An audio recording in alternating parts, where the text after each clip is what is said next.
Agora, pela primeira vez na nossa casa, nosso irmão Flávio Catalão, lá de Bitinga. Seja bem-vindo. Obrigado.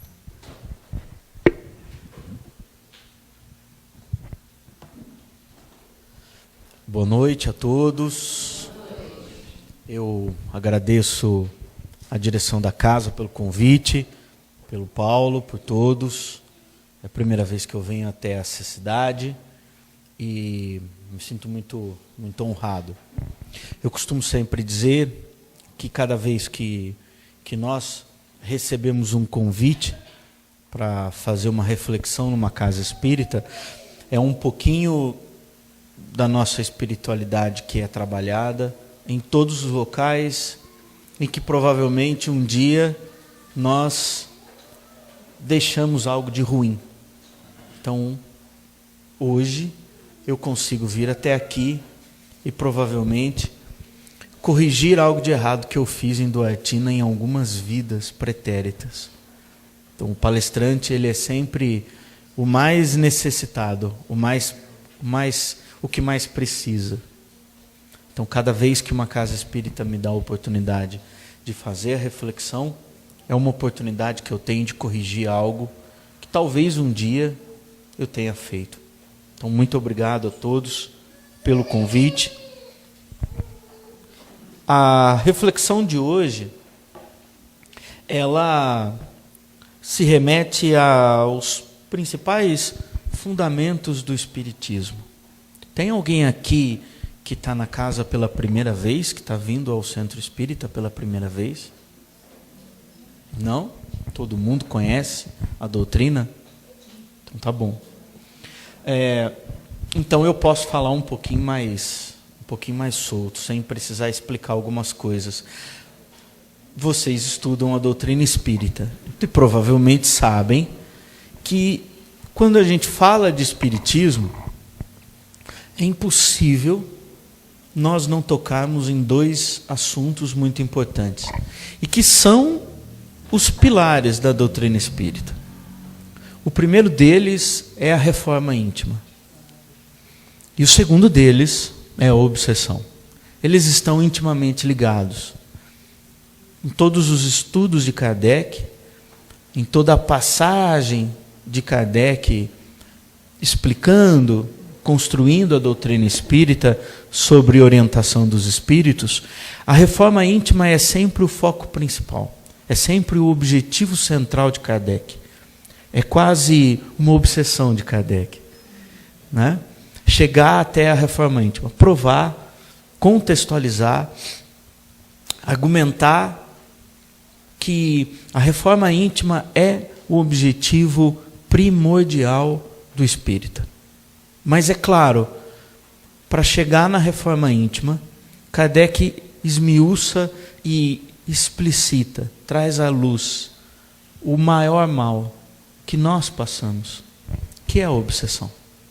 Então, quando nós falamos de reforma íntima, inevitavelmente, nós falamos de obsessão. Em todos os livros, em todos os 5 livros, incluindo até obras póstumas, nós vamos encontrar esses dois pilares, dialogando sempre. A reforma íntima, a necessidade de mudança de postura, de mudança de pensamento, de comportamento, de mudança moral, e as influências que nós recebemos dos espíritos e de outros encarnados que nos influenciam também.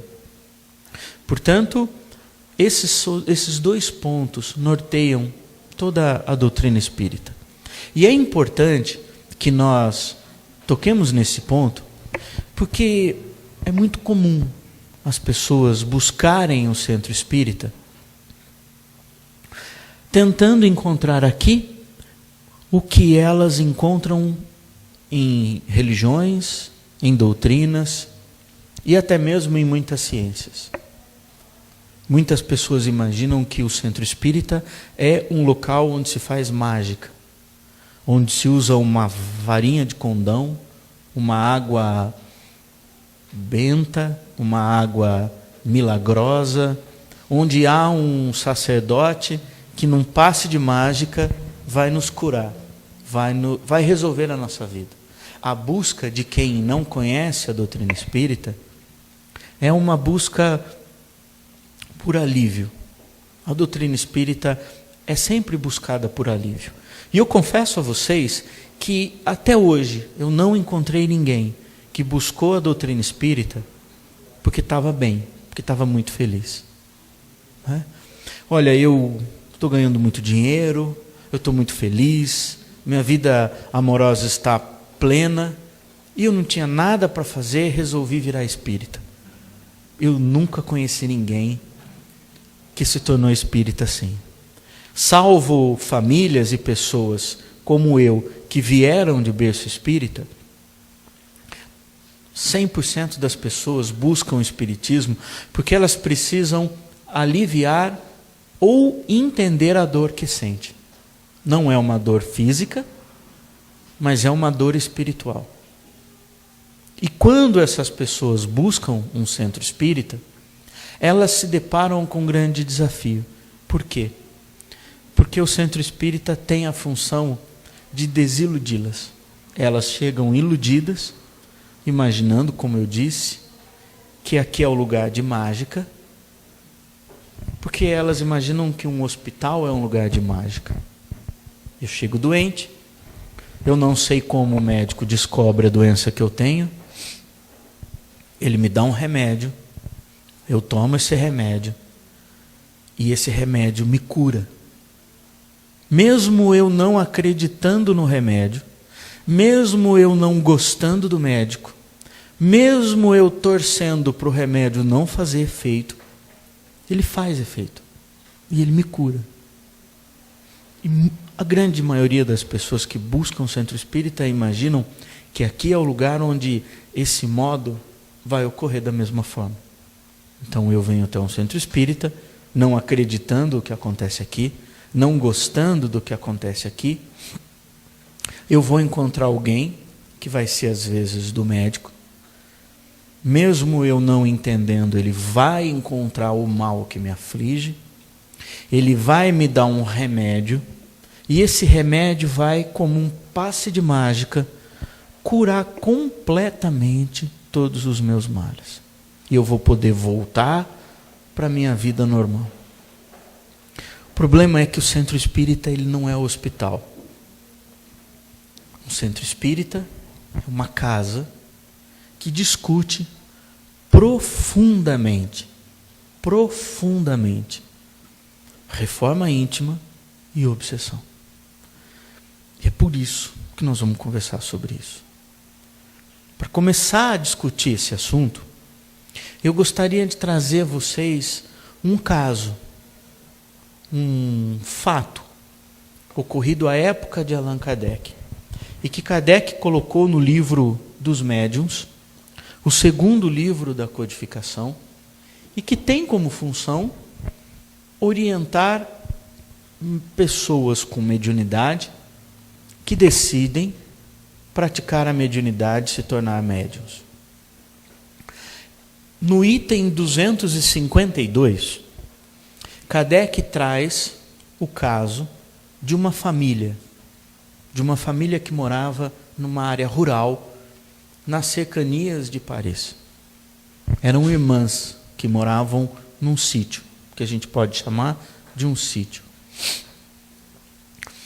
Depois de muito sofrer, essas irmãs procuram Kardec e relatam a ele o que elas passavam.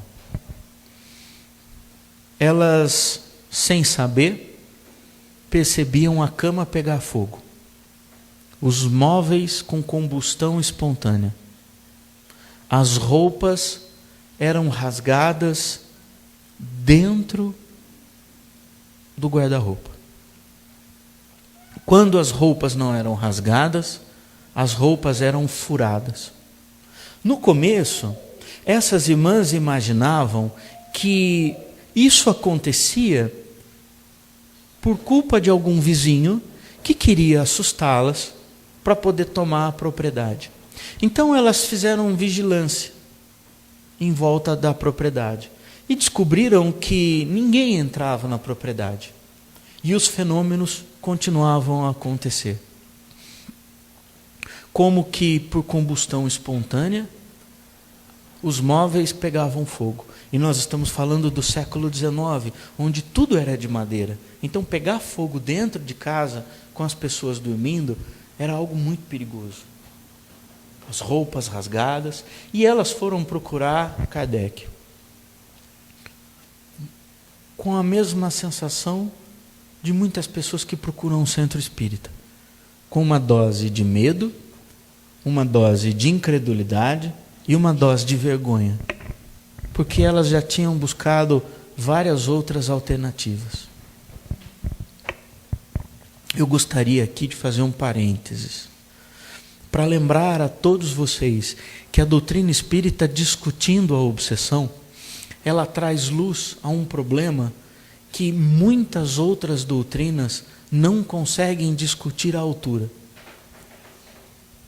Muitos casos que nós conhecemos, como exorcismo, por exemplo, são casos de obsessões que depois de décadas,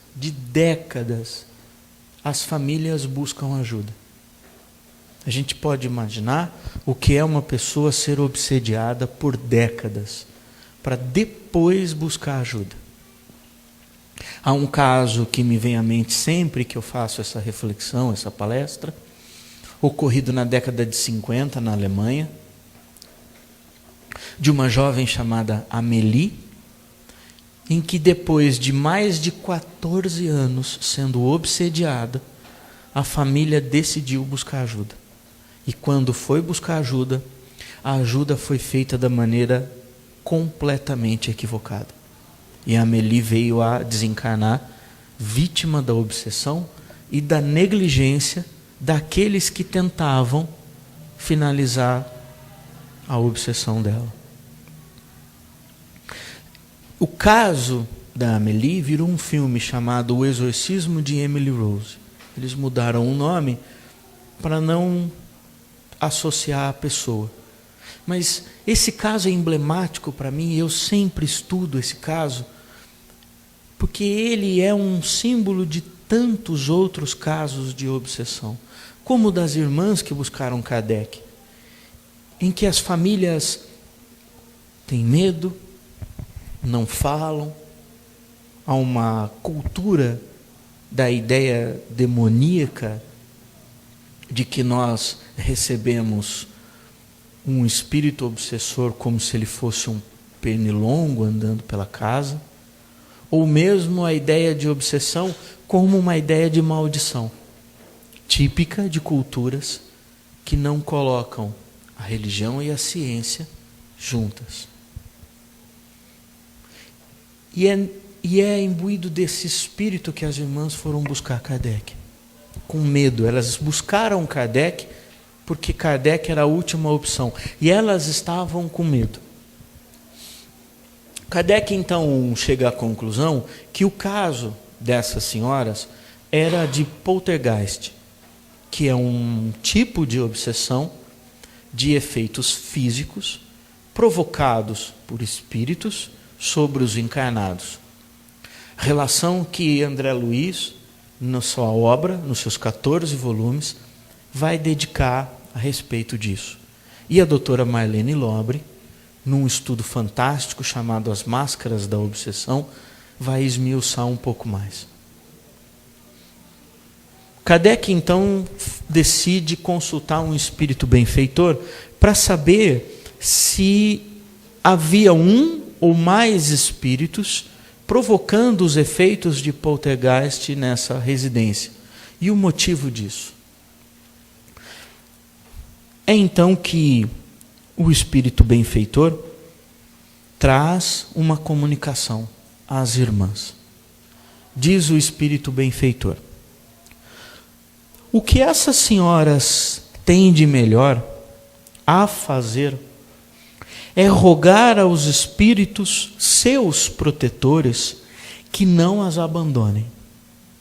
Nenhum conselho melhor lhes posso dar do que o de dizer-lhes que desçam ao fundo de suas consciências para se confessarem a si mesmas e verificarem se sempre praticaram o amor do próximo e a caridade. Num primeiro momento, as irmãs pensaram que aqueles espíritos, ou aquele espírito obsessor que obsediava a casa, era uma espécie de uma maldição. E elas se colocaram na condição de uma vítima. Como quando assaltam a nossa casa, quando há um sequestro, quando há uma violência praticada e que aparentemente não há relação nenhuma entre o violentado e o violentador. Mas logo no começo da comunicação, o Espírito Benfeitor deixa claro que as irmãs tinham relação com o problema ocorrido. Diz o Espírito Benfeitor que a primeira coisa que essas mulheres precisavam fazer era buscar nas suas próprias consciências se elas mesmas praticavam o amor e a caridade. Continua o Espírito Benfeitor. Não falo de caridade que consiste em dar e distribuir, mas de caridade da língua. Pois, infelizmente, elas não sabem conter as suas línguas e não demonstram, por atos de piedade, o desejo que têm de se livrarem daquele que as atormenta. Então o Espírito Benfeitor traz uma mensagem às irmãs. Se a sua casa é obsediada, a culpa é de vocês. A culpa é da língua de vocês. Na minha terra a gente chama de fofoqueiro. Mas Kardec traz uma linguagem mais educada, a maledicência. Diz o Espírito Benfeitor, pergunte a elas se elas praticam a caridade da língua, se elas tratam o que elas falam com equilíbrio e com amor e com caridade. Porque o que elas estão praticando é maledicência. E elas atraíram um espírito e elas estão gostando da presença dele e ele da delas. Aqui há um primeiro sintoma típico do espiritismo, a da lucidez. A prática do espiritismo é uma prática de lucidez, porque ele esclarece, ele não melindra, ele não engana, ele não ilude. O Espiritismo esclarece. E aqui, na prática, há uma lição importantíssima sobre a obsessão. Ela nunca é praticada de um lado apenas. Porque obsessão é sintonia, é ressonância. Nós temos uma ideia arcaica de outras religiões que tivemos, mesmo nessas vidas, de que a obsessão é uma maldição. Como se um espírito obsessor andasse pela rua e, ao acaso, olhasse para sua casa e dissesse: eu vou entrar nessa casa porque eu não estou fazendo nada. É por isso que nós precisamos entender que a doutrina espírita é clara nesse sentido. A obsessão é uma relação entre, no mínimo, dois espíritos. Aquele que obsedia e o obsediado têm uma íntima relação de corresponsabilidade, de culpa pelo processo. No caso das irmãs, o que atraiu os espíritos obsessores foi a língua delas, o maldizer delas. O hábito de falar mal dos outros gerou uma vibração negativa na casa que atraiu espíritos obsessores que gostavam de falar mal dos outros. É por isso que o espírito benfeitor, logo no começo da comunicação, alerta as irmãs para que elas pratiquem amor e caridade da língua. Prossegue o Espírito. Entretanto, gostam muito de maldizer do próximo, e o espírito que as obsedia toma sua desforra, porquanto em vida foi para elas um burro de carga.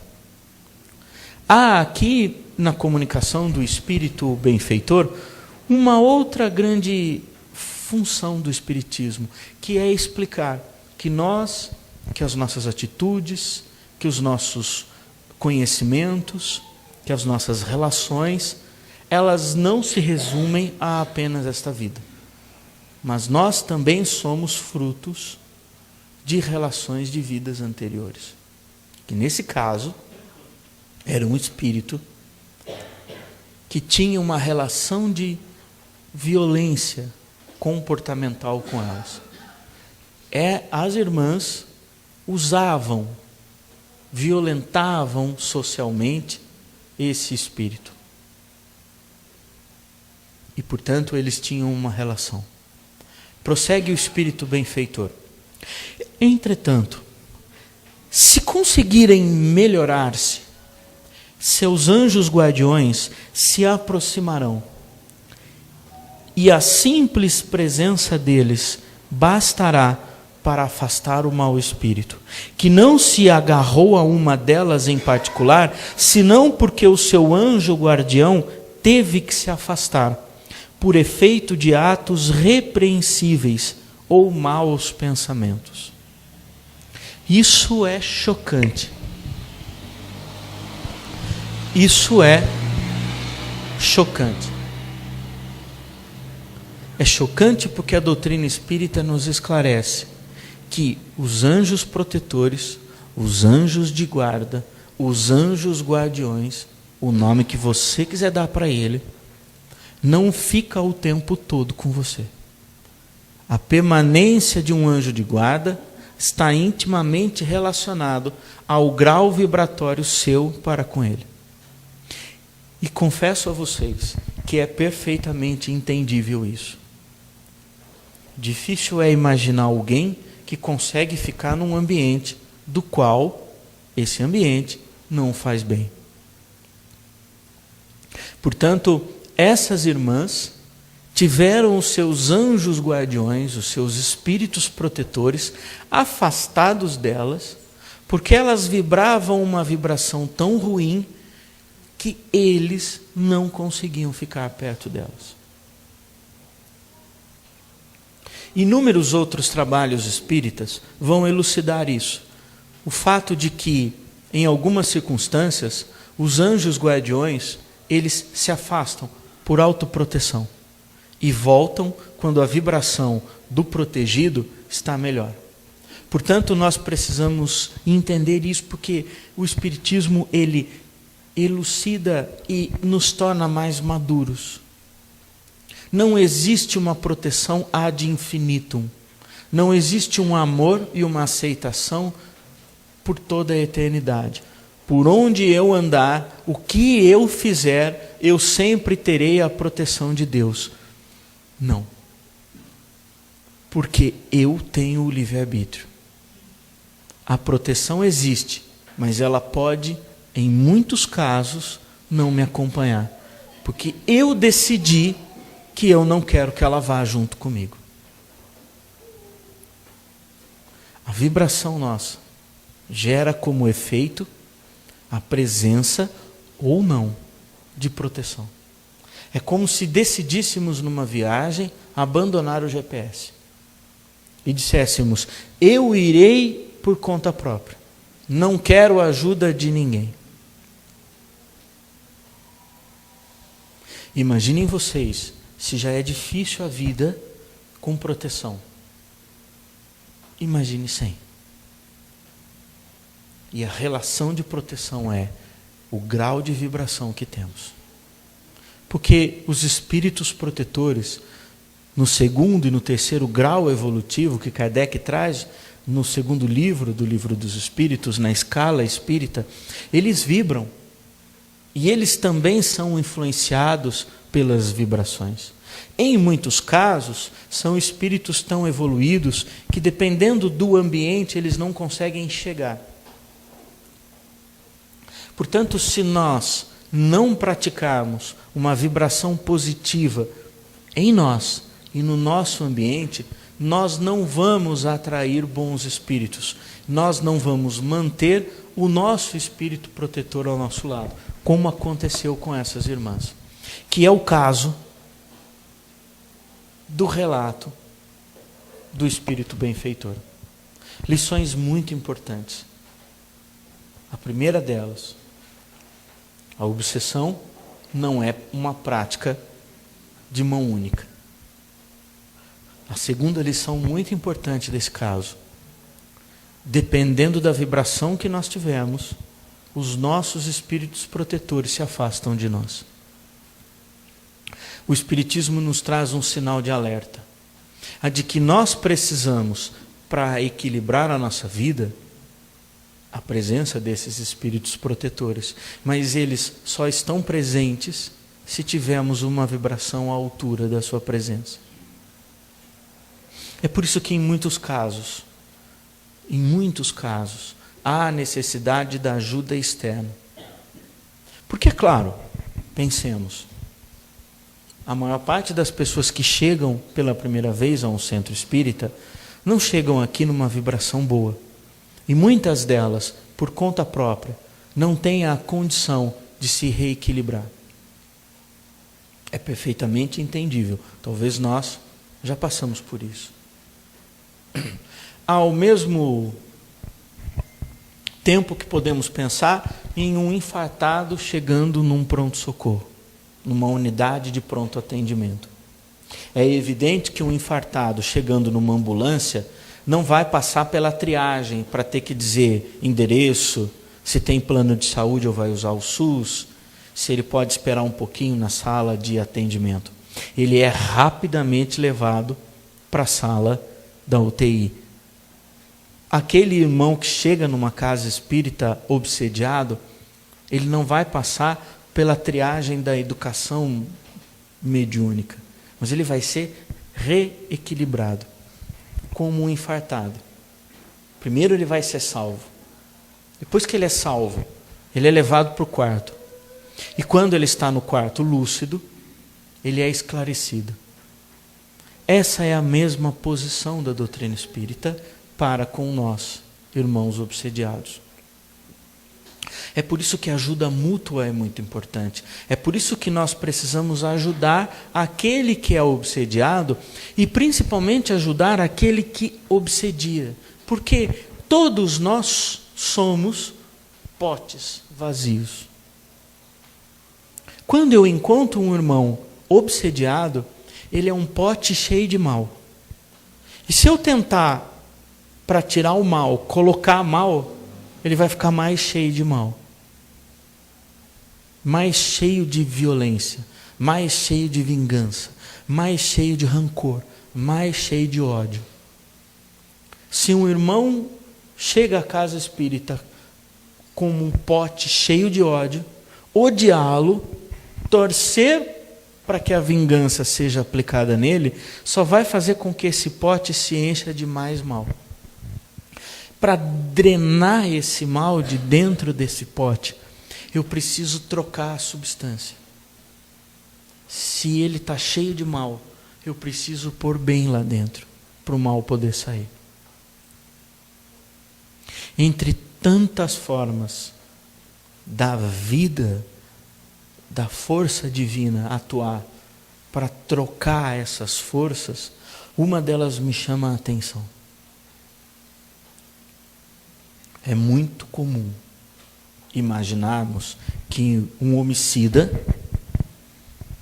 para se reequilibrar em outras vidas, ele precisa ser assassinado.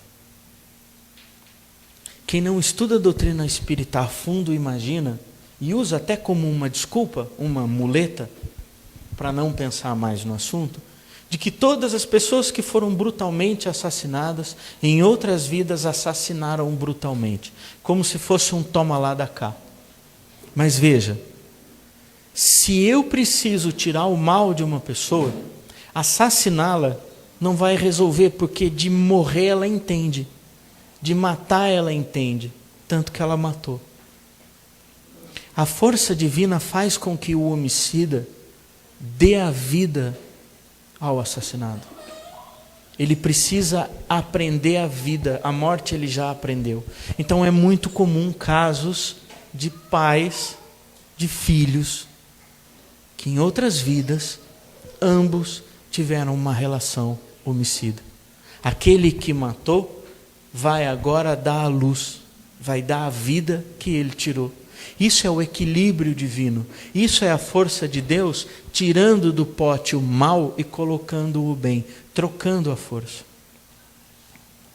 Eu só consigo resolver a obsessão em mim vibrando diferente do obsessor. Porque se o meu anjo guardião, pode deixar ele, não atrapalha, nós estamos acostumados.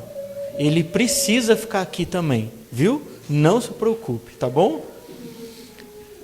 Se eu tenho um obsessor em mim, eu vou usar a mesma técnica que eu afastei o anjo guardião. Se um anjo guardião se afasta de mim, porque a minha vibração não é boa, então eu posso usar essa técnica contra o obsessor. Se o obsessor chegou até mim, porque a minha vibração é igual a dele, se eu troco a minha vibração, ele se afasta porque ele não se reconhece mais no ambiente. É por isso que a próxima lição é importantíssima. E ela está presente no livro Obras Póstumas, que é o momento em que Kardec vai discutir, mas afinal, como resolver o problema da obsessão? Toda a vida de Kardec, dedicada ao Espiritismo, tinha como obsessão dele, objeto de estudo, força de trabalho, entender por que nós sofremos, por que espíritos obsessores nos obsediam e como resolver isso. E acho que essa reflexão até aqui foi simples, para deixar claro que a obsessão ela é uma consequência causada também por nós. Mas afinal, como mudar esse padrão? O livro Obras Póstumas eu considero muito importante. Por quê? Porque ele foi escrito por Kardec, mas ele não foi editado por Kardec. Depois que Kardec desencarna, a sua esposa e os membros da Sociedade Espírita de Paris juntam todos os manuscritos, os papéis que eles encontraram no escritório de Kardec. Vale lembrar que Kardec desencarna no dia da mudança, então esses papéis todos estavam encaixotados para serem levados para um outro apartamento. E eles encontram anotações de um Kardec bem maduro. Imaginem vocês, depois de mais de 10 anos dedicado à doutrina espírita, quais foram os últimos manuscritos de Kardec? Provavelmente de uma maturidade muito grande. E isso está presente em Obras Póstumas. Nós vamos encontrar, na primeira parte de Obras Póstumas, um compêndio de anotações de Allan Kardec justamente sobre a obsessão. E nós vamos encontrar isso no item 58 do livro Obras Póstumas. Diz Kardec: pois que há espíritos maus que obsediam, e espíritos bons que protegem. Perguntam muitos se os primeiros são mais poderosos do que os segundos. Em outras palavras, se eu vejo tanto mal no mundo, o mal é mais poderoso que o bem? Se tanta gente morre de fome, se tanta gente morre de sofrimento, se muita gente sofre, a dor e o sofrimento é mais forte do que a salvação, do que a libertação, do que o auxílio? Essa é a pergunta que Kardec faz. Claro, é uma pergunta retórica, porque ele nos instiga como leitores, para depois ele trazer respostas sobre isso. Não é que o bom espírito seja mais fraco. O médium, todos nós, aquele que possui mediunidade, é que não tem força bastante para tirar de si o manto que atiraram em cima, para se desprender dos braços que o enlaçam e nos quais, cumpre dizê-lo, às vezes gosta. Às vezes gosta. Não é incomum encontrarmos pessoas que sentem falta dos obsessores que foram tirados do seu caminho. Neste caso, compreende-se que o bom espírito não possa levantar vantagens, pois que o outro é preferido. Emmanuel, em uma de suas comunicações, diz assim: é impossível ajudar aquele que se desajuda. E isso acontece muito entre nós. O primeiro passo para nos livrarmos da obsessão é vibrarmos em vibrações diferentes do obsessor. Mas muitas vezes nós não queremos vibrar diferente. Porque nós praticamos vibrações equivocadas todos os dias, compartilhando nas redes sociais violência, compartilhando maldades, falando mal dos outros, todos nós, desejando o que não é nosso, passando por cima dos outros, não respeitando a liberdade dos outros, a individualidade dos outros, a busca sexual dos outros, a escolha matrimonial dos outros, a vida dos outros. Nós desejamos as más vibrações porque nós nos alimentamos dela. As notícias ruins são infinitamente mais compartilhadas do que as notícias boas. E nós sempre reparamos mais nos defeitos do que nas qualidades do nosso próximo. Estamos sempre dispostos a lembrar os outros do que os outros fizeram. Estamos sempre dispostos a reparar os erros, mas nunca nos colocamos à disposição ao auxílio sem olhar a quem. O dedo apontado por nós é mais forte e é mais presente do que a mão estendida em inúmeras situações. Portanto, o espírito bondoso, o espírito de luz que tenta nos ajudar, não consegue nos ajudar porque nós não aceitamos a ajuda dele. Prossegue Kardec na sua reflexão. Trata-se de lutar contra um adversário. Ora, quando dois homens lutam corpo a corpo, aquele que dispõe de mais força, de mais fortes músculos, é que abate o outro. Com o espírito, tem-se de lutar, não corpo a corpo, mas espírito a espírito, e é ainda o mais forte que triunfa. Aqui, a força reside na autoridade que se possa exercer sobre o obsessor. E essa autoridade está subordinada à superioridade moral. Portanto, Kardec deixa claro, a única ferramenta